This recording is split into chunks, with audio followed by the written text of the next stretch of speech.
Jon White, you're the National Director of Commercial Activities for Nutrien. Just explain what that role is. Yeah, sure. Thanks for having us first. It's a relatively new role actually. Started at the middle of February. Really the role is responsible for all of our agency products as well as our future focus kind of initiatives in the sustainability space and our digital investments that are customer facing. And then I'll look after a couple of our other operating businesses in the independent business. So a lot of people would know that as the CRT business and the Nutrien Ag Solutions member model, and oversee our water business as well, so Nutrien Water. Okay, it's a big portfolio, bit of future gazing stuff in there. So talk us through kind of how you see the future and what kind of tools you're putting in producers' hands for that. Yeah, absolutely. I think there are two big initiatives there, so sustainability one and digital two. I think they're quite bespoke portfolios, I suppose. I think the sustainability lens is a bit of a, obviously it's a global trend that we're seeing from a carbon emissions intensity on farm, and we've really tried to be early in that space to help out, understand what we can do, understand how farmers can move those needles but retain their economics on farm and see it as an opportunity, not a threat for growers, and that's really what we're focused on creating. So we built a team out in that space a couple of years ago. They've really been focused on education thus far in terms of understanding the opportunities and the things that we need to do, and this year we'll start to launch some commercial products around baseline fee-for-service offerings, as well as thinking about nitrogen management and some of the product that are available to help manage that. Yep. From a digital standpoint, that's obviously something that we're really focused on. We've got a very solid bricks and mortar network around the country that will always be the heartland and the core of our business, but obviously increasingly growers want to have a digital relationship with us as well, so we're building that functionality out. Yep. We think sort of the first phase of that is really just kind of credible account management platform stuff. And then we think we've got a role to play in kind of the enormous mass of data that's out there and helping kind of make that accessible in one spot and ultimately useful to our customers. Now, is that something that you've seen take place as part of the Canadian side of the business, and there's an evolution that you've seen there that can then flow back to Australia?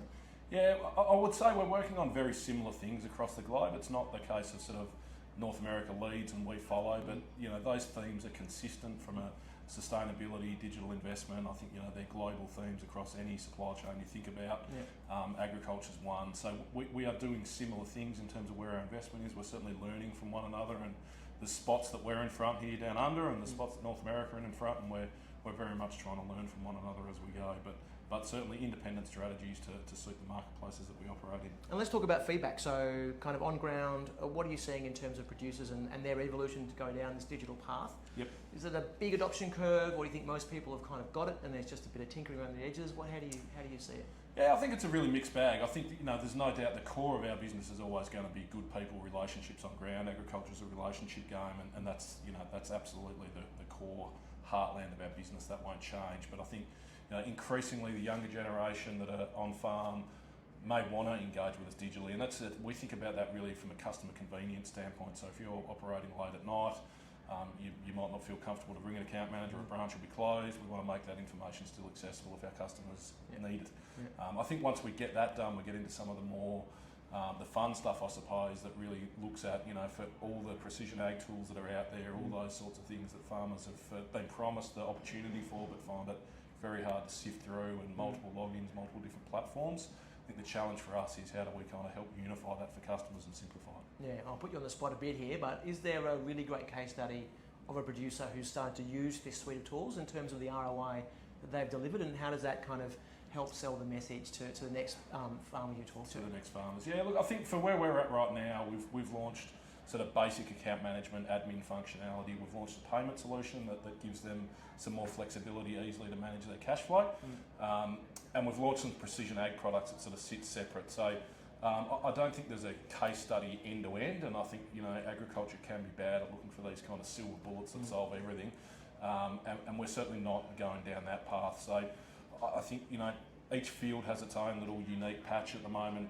In the precision ag space, there's certainly great value being generated for growers in terms of them looking at how a paddock performs in individual grids and things like that. Yep. That we're able to generate, be it reduction in lime they've got to apply across the paddock, things like that generate really solid ROIs. Yep. And I think making that information kind of easily accessible to growers is the real focus for us. Yeah, great. In terms of kind of the next vision for Nutrien, kind of what's after that digital bit and that supply That sustainability part. What are you really keeping your focus on?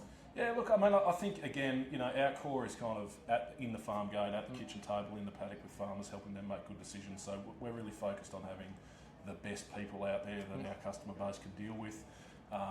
And then, you know, ultimately we've got to bring what's in the market to growers. That's our role to play. We've got to develop some of those initiatives ourselves, and we've got to take some of our suppliers or our partners in the supply chain solutions to growers. So we're always looking for what's available. That's our role, to bring value to the farm gate. Yeah, and now you've been here at Beef for a few days.